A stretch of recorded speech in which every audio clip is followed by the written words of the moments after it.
hit to the lady at 46 South Rose. 46 South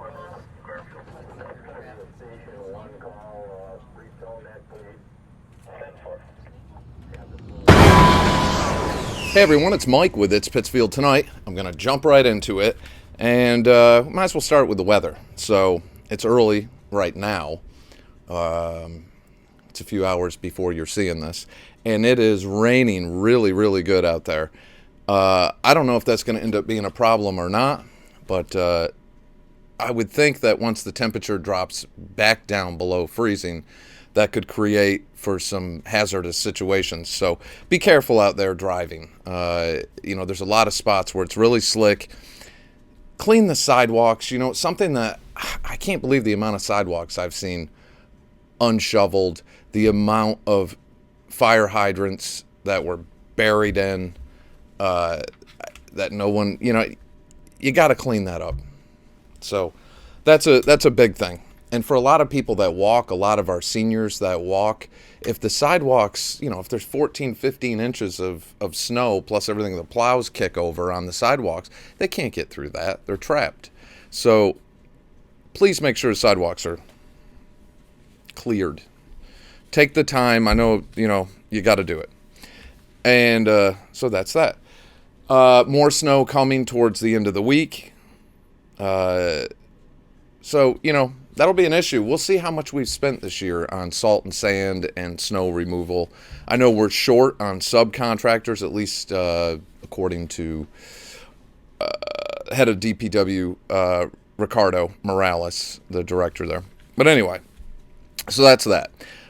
Two big things I want to talk about that I've touched on briefly in the other videos, but they're big topics that seem to be the biggest ones going around right now, are the proposal of the pay-as-you-throw trash program and driving down North Street.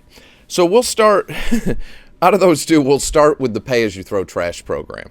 So this situation with trash, it's like when the city council can't work on, I guess, being productive, in their history, it seems like they've always come up with two things. Let's either change parking, or let's mess with trash.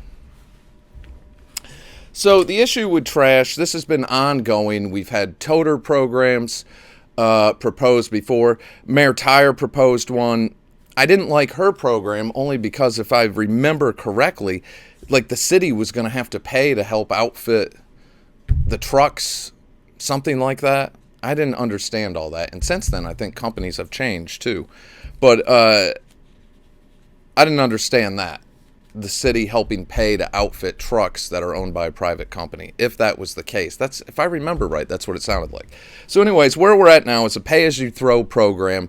They had a committee of the whole meeting last week. Councilor Mafuccio called a charter objection right after the vice president of Waste Zero gave his presentation. And Waste Zero is the company that I guess they manage or they offer this program, and they work with municipalities in our state, maybe other states too. But anyway, he was the vice president representative from the company proposing the program. The petition was submitted, and this is being proposed on the city council by Marchetti, White, and Persip. So anyways, he gives his presentation. This is what it is. The program will be, you get, as a homeowner, you'll get, or a property, each property, 2 15-gallon bags per week. That's what your limit will be. And they'll give you 2 15-gallon trash bags. And this was the proposal he put forward. Over that, additional 15-gallon bags are 80 cents, and 30-gallon bags are $1.50. I don't know. He was selling us on the strength of their bags. He said there's a monthly raffle where people can win money, and and it's an incentive to get people to be part of this. It limits people's waste. It forces people into buying less or creating less trash. And then he said, many people ask, isn't this a double tax? And he said no, because technically this is a fee, not a tax. Because here's the deal. Here's what's wrong, in my opinion, about the way they're proposing some of these programs. Pittsfield is one of 5 communities in the state of Massachusetts out of 351 that is at the tax levy ceiling. You are taxed at the maximum allowed by law under Proposition 2.5. You pay taxes as a homeowner for trash, okay? Their complaint is that we have unlimited, meaning you can put whatever you want. Councilor Persep said we're being taken advantage of and it's time for people to start paying their fair share. I get scared when I hear people start talking like that with anger. Look, I think we need a toter program that would work.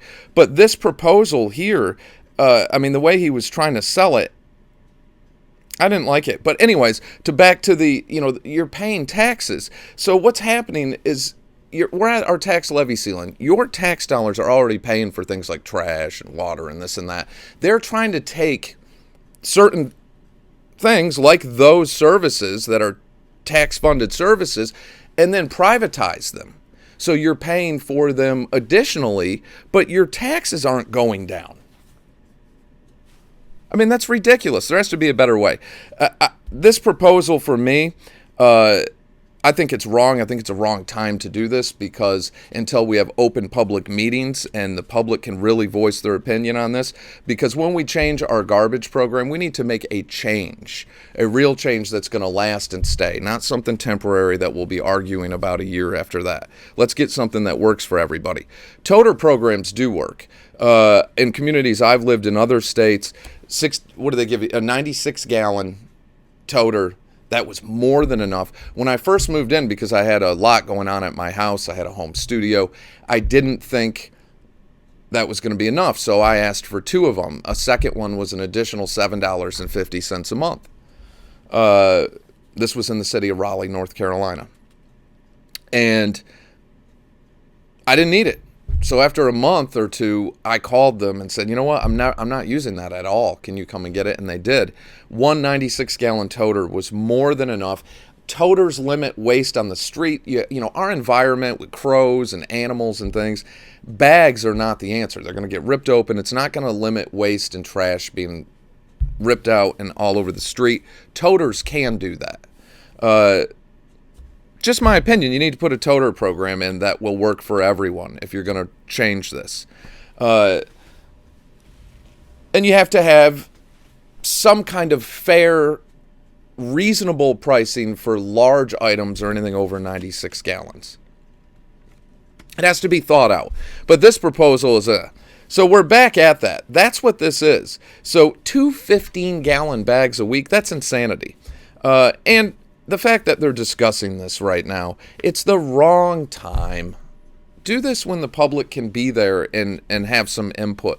During that meeting, I think 1 or 2 people called in, and it's hard for people to call in. We have a large senior citizen population here. It is, in fact, it's probably the largest demographic for the voter base. And our senior citizens are losing the oldest people on the council. And no offense to, I've said this before, to Councilor Connell or Morandi, but I know Councilor Connell is in his early 60s. For our senior citizens, once Councilor Connell's gone, you have no voice that is in your age bracket or even close that understands the issues of some of the seniors. That's why we need some seniors to run for city council. We need that. That's got to happen. But pay attention to this, because I think it's the wrong time for this, and there's better things they can be discussing. If they twist this back to, we're just talking about it. No, you're wasting time. You're wasting time. We just limited council hours because we said it was a waste of time. This is more of a waste of time to do this now. It's the wrong time to do this. Let's come out of this pandemic first. Then let's talk about this and let the community in. So that's that. The other thing I want to talk about, with what little bit of time is left, is the situation on North Street with the changes that went in with this bike lanes and parklets, the whole changes on there. And a lot of people were like, what the hell's happening? North Street has gotten so small. You know, you have the islands. Now it's shrunk down in parts to one lane. And a lot of people are not understanding this. So, and the funny thing is that the people that involved with the program, the people that support it politically, I mean, they just say the people that oppose this are against progress and they don't understand the future.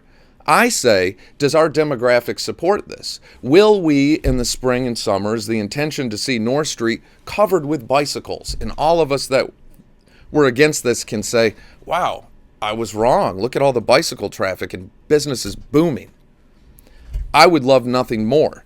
I don't see that. Again, I see a median age in our community of almost 50 years old.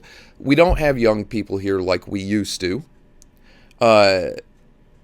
If you're trying to attract people, I get that, but is taking North Street and flipping it upside down the right way to start that? I don't know. There was no public input on this. They got a grant for $238,000. They snagged it up as quickly as they could.